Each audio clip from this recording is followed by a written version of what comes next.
Sa hapon na, pero mainit pa rin guys. Yan. So kanina bigla umaambon, umuulan, ulan bigla, tapos init, ulan, init, ulan, init. Napakahirap guys kasi kagaya sa akin kahapon na ulanan din ako, isang araw din na ulanan ako kasi yung meron yung pabigla-bigla init, tapos biglang babagsak ang ulan. Napakahirap guys kasi magkakasakit tayo guys. Ayan, kasi alanganin naman na yung bubuksan mo pa yung bag mo na na kukunin ng payong, bigla nang bagsak so talagang naaambunan, naulanan. So kahapon medyo masakit ang aking ulo, kaya lang uminom ko ng gamot. Yun, okay naman na ngayon. Ayan. So, ayan. Ngayong araw na to, mainit na.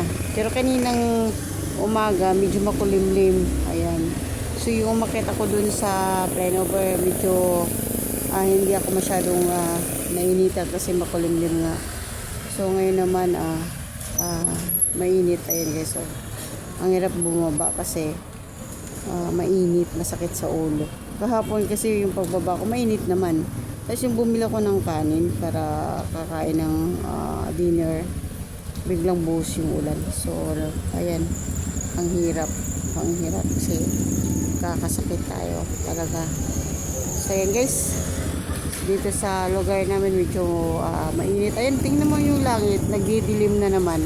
Yan ang hindi maganda kasi mainit, tapos biglang didilim, biglang babagsak, uulan. Ayan, so talagang magkakasakit tayo guys. Kaya so ingat-ingat tayo. Payong.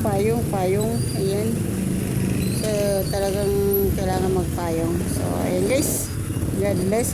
Ingat tayo, ingat tayong lahat.